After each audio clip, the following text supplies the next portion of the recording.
All right, team, welcome to another episode of the Exceptional Leadership Podcast. As always, I'm your host, Matt Hamilton. Delighted to have your company with me from wherever you might be listening to the show from around the world. It is indeed good to have you.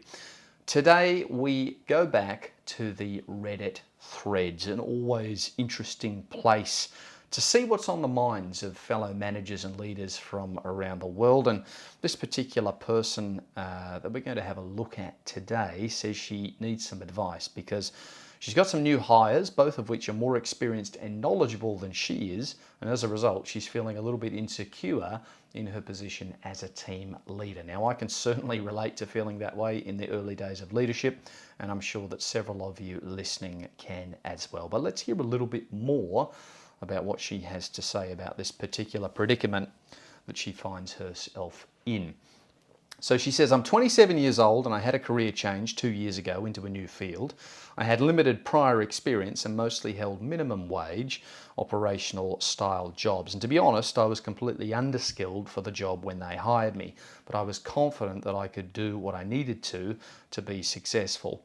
I was promoted after 1 year to a more senior role as a specialist team leader and mentor to 2 new hires with some managerial responsibilities, for which I've had 0 training as of yet.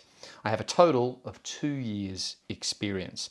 I spent this week inducting and training our new hire. He has about 20 years of experience in this field and is 20 years my senior. He has extensive experience as a service manager and has already begun pointing out flaws in our systems that basically didn't exist before I got there and had to build them from the ground up with little to no experience. But I did that and made it work. The other hire also has extensive experience with managerial experience and is quite a few years my senior also. I want to continue to encourage the new hire to bring his ideas to the table. And of course, we are working together towards improvement, and any help is much appreciated. But also, I'm starting to feel that I'm not really suitable for this role. And I think I might have been given it due to being well liked rather than actually knowing what I'm doing. These 2 hires already know a lot of what I have to teach them, as they have done it all before. I'm feeling almost redundant. The new hire even questioned my experience on the second day and seemed a little bit puzzled that I had a senior role with less experience than he did. Has anyone ever been in a similar position, and how do I navigate this? I want to embrace this as a learning opportunity, but I really am feeling a bit uncomfortable in my position at the moment. So I suppose the first thing that I want to focus on for this poster, and any of you who find yourself out there listening in a similar position, I'm just going to address you as a collective. I'm just going to refer to you as you. I guess the first thing I'd focus on here is that it is not an abnormal or unusual thing to be feeling this way when you're new to leadership and you find yourself in this position where you have 2 people who are significantly senior to you, right, from an experience perspective. You have this imposter syndrome when you enter leadership for the first time. That is normal baseline for everybody, right? This particular example, I think, is going to enhance that feeling even more so, because not only are you new to the role and questioning your own ability, but you are literally interacting day to day with people who make you feel like you're inadequate because they've been there and done that. And you're having to lead those people who, at least according to your perception, know what they're doing with little experience. So it is natural and understandable. I'd say be a little kinder to yourself in accepting that that's a normal thing to feel. I remember when I got my first leadership position, I was tapped on the shoulder. I didn't apply for the role. I didn't indicate that I wanted the role. I was simply told that, hey, you're it because there's nobody left. And on paper, you are the most senior person in the team. And at the time, there were a couple that were very unhappy with my appointment because they felt that it should have been them. Awkward position to find yourself in. I suspect probably more relatable for most than you might think. We've all been there and done that. So there's that. It's normal. Understand that it's not a strange thing for you to be feeling this way. So what are some practical guidelines with respect to how you can go about dealing with this from this point onwards. I want to focus on a little bit of mental framing before we get into the real hands-on sort of stuff. First of all, understand that you might not have the confidence in yourself at the moment, but evidently somebody did because they appointed you to that role, right? Somebody saw something in you that in their mind made you the right person for this role. So if somebody else has shown faith in you, maybe you should show a little bit of faith in yourself. Is it possible that you've missed something that these people haven't? Maybe they've seen something in you that you are yet to be aware of. So that's a possibility. I want you to frame it mentally like that. Okay, maybe I'm missing something. Others see something in me. So with that as your baseline, I want you to focus on, we'll go through 4 or 5 key behaviors that I want you to focus on in this first few months. All right, 3 to 6 months, let's say, as you try and build the trust of these people in you as a leader. Because it is going to take time. It's actually going to take years to fully get people trusting you in a rock solid manner. But I want you to just focus on this from what you're going to do for the next 3 to 6 months perspective, because it's enough time to get feedback, right? It's a significant enough time to get useful feedback. I want you to focus on not trying to establish your authority. Don't try too hard, if you know what I mean. Try and at least come across as being comfortable in your position as a leader. Not threatened by the fact that these people have more experience than you. When you're presented with an idea, not being seen to shut it down because you're insecure that you didn't have the idea first, or that you're worried if you implement it, it might somehow demean you and your authority. That is not how this works. You need to understand that people in your team who have more experience than you, it's an asset to you and your team. When the team performs well, it makes you look good and you get the credit regardless of whether you were the one who came up with the ideas that were implemented. Okay? Just in the same way that if the team performance goes downhill, as a leader, you are held responsible. It works both ways. So understand that. These people are actually an asset to you, and when you go out to the market to hire, you actually want to get people who are the best in their field and who might know stuff that you don't know, because that expertise makes the team as a collective better, and you can leverage it to enhance performance of your team and the business as a whole. So look at it as a positive. Don't be threatened by it. Don't shut down their ideas or ignore their ideas or refuse to implement their ideas out of fear that it's going to make you look less than. That is not the case. Let's tack on to that this other thought, and that is that you need to understand that the more complex your leadership role becomes, the more unrealistic it is to think that you're going to be across every minute detail of the occupations that sit within your team. So you might have, economists, project managers, financial managers, whatever in your team. Take your pick, programmers, whatever industry you work in. Your job is primarily to lead people and organize people, and then generally be across the weeds of what everybody else is doing and how they do their roles. It is not any longer the case that you're being paid to exercise and specialize in a specific discipline that people do within your team.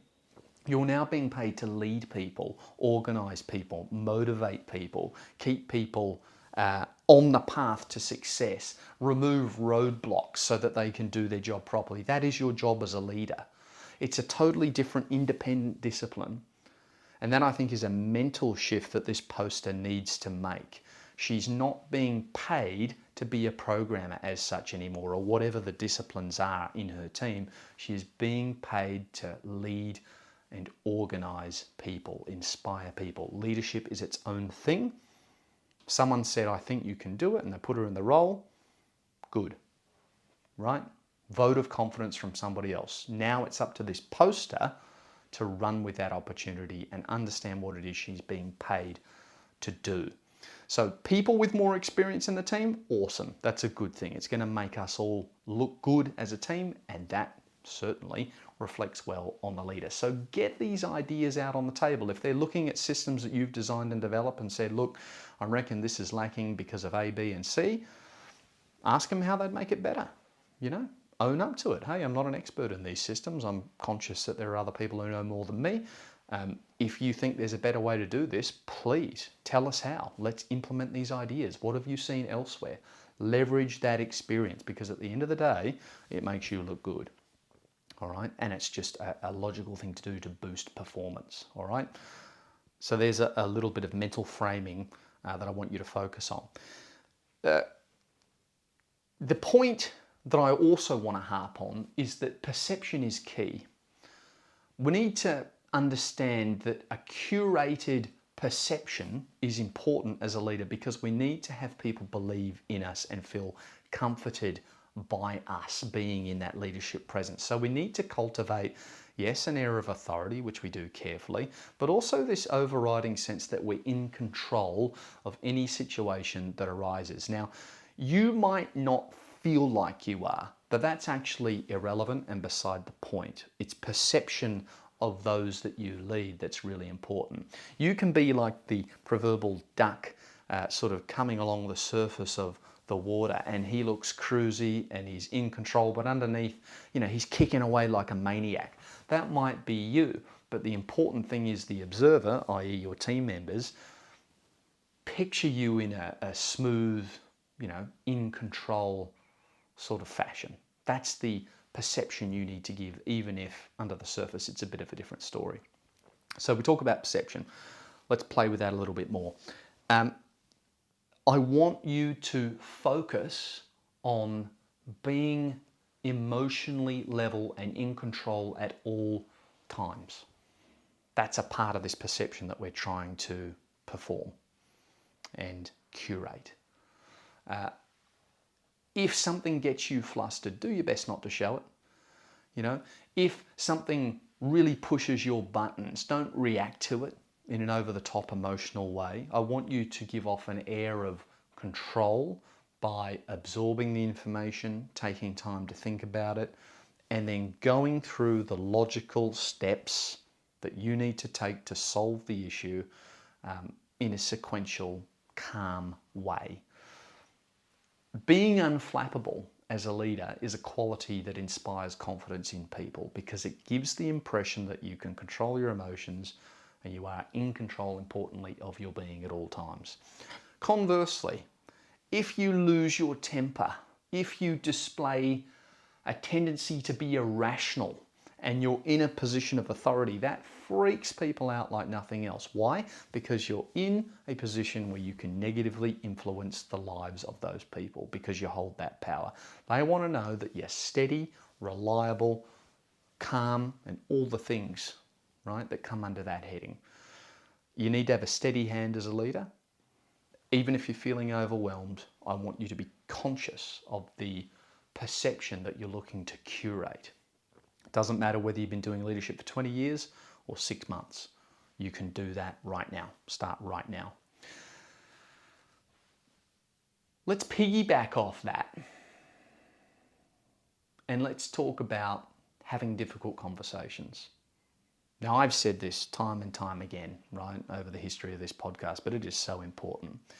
Just as you can lose respect very quickly by losing your temper and coming across as irrational and not driven by logic and reason, a very quick way to lose respect is refusing to have difficult conversations when it's obviously needed. It erodes the confidence that your team has in your authority as a leader. If you have, 9 out of 10 people really doing the right thing and pulling in the same direction and being decent human beings at work, then you have one person who's, highly competent but quite obviously couldn't give a rat's and doesn't care about, company behavioural policy and treats people like rubbish, and you as a leader are not willing to pull that person up and do anything about it. It totally erodes the confidence in everybody else, and let's face it, gives them a reason to start looking elsewhere for employment because they don't want to feel uncomfortable in the workplace. And that is what this person could well be making them feel uncomfortable.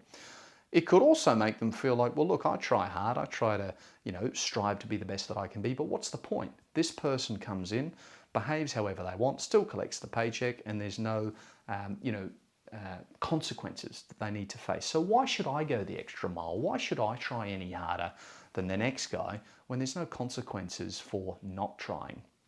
So understand your code of conduct, understand the expectations that you are charged with upholding in your workplace. And as a manager, if you have someone who repeatedly behaves in a manner contrary to that code of conduct, make sure you pull them up. Please make sure you pull them up. It is really foundational as a leader and will act as a line in the sand moment, right? People will know that if they push to a certain point, there will be resistance.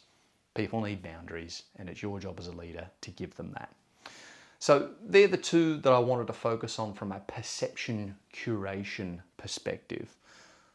Now let's delve into the reality that at the end of the day, yes, you haven't been given training, but that is so normal. It's one of the reasons I started this podcast, is because there's a huge gap. Oftentimes people get the shoulder tap, they're not told how to do the job, and we get negative outcomes as a result. Understand that you are now in a position where you're in the role, you're doing the thing, and you need to take responsibility for your own learning.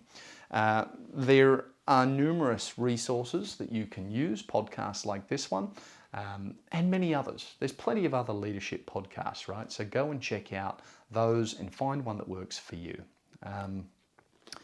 The other good place to get education is obviously books.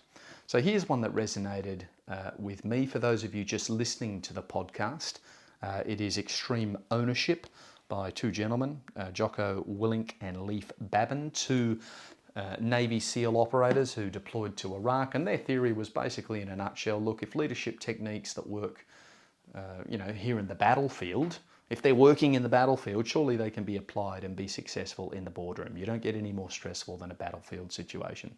I read that book. I got a lot from it. I was able to understand what they were communicating from a leadership technique perspective and apply it successfully in the boardroom. You might not resonate with material like that. Maybe you need a different, maybe you're not into the military thing. Maybe that turns you off, whatever. There's plenty of other leadership material and books out there. Go and find what works for you. The point is, do the work. Be proactive. Take responsibility for your own learning. And then finally, understand there are indeed leadership courses, formal leadership courses that you can undertake on LinkedIn if you'd like, and through proper educational institutions. Might cost a little bit of money, but you might find that this is actually something that I want to do. So there's numerous resources. In 2026, there has never been a better time to get schooled up on something, whatever it might be. So take responsibility for your own learning. And then finally, for this poster and those of you who might find yourselves in the same boat, understand that this is going to take years, all right? And the reality is that you might not fully win over everybody either. You can get all sorts of personalities in the workplace. At the end of the day, yeah, okay, you might not be able to get absolutely everybody to think that you're worthy. You might not be able to get everybody to respect you, but you need to be able to respect yourself, right? Have you done what is required? Have you behaved according to your own standards? Are you a leader that you would like to follow? Are you exhibiting those behaviors that you respect in other leaders? So can you respect yourself? Get yourself a mentor. There's another one that I probably could have covered a bit earlier as well. If you are looking at podcasts and books and all those sorts of things, that's great. But even, have a look at other people. Are there others in your network that have been there and done that? Have they led for 20 years themselves? Can you ask them questions? Ask them what they did well. Ask them what they wish they had done differently, when they were at your sort of stage from a career perspective. Use the people around you and ask them for advice if you need. But it is going to be something that takes a long time. Somebody gave me some good advice once. They said that a good reputation takes years to build and about 5 seconds to destroy. This building of trust, right? This reputation for competence that you want is going to take years to build. And that's because it's worth having. Just like everything worth having, it takes time to obtain. So I want you to focus on those things. I hope that helps you if you're in a similar boat to this poster. Understand, where she's coming from. I currently lead people who are a lot older than me, and I've got to the point where it really doesn't matter. It's behavior that matters, and you know what? It doesn't matter whether you've been leading for 20 years or 6 months. People take time to trust you, and so when you come into an organization, they're going to view you with a little bit of suspicion. They need to see what you do consistently over a long period of time, and then, and only then, will they properly trust you. But they are beautiful relationships when you get to the point where that mutual trust is a thing. Guys, I hope that helps. Like, subscribe, tell a friend, share the show, and until next time, I'll see you later.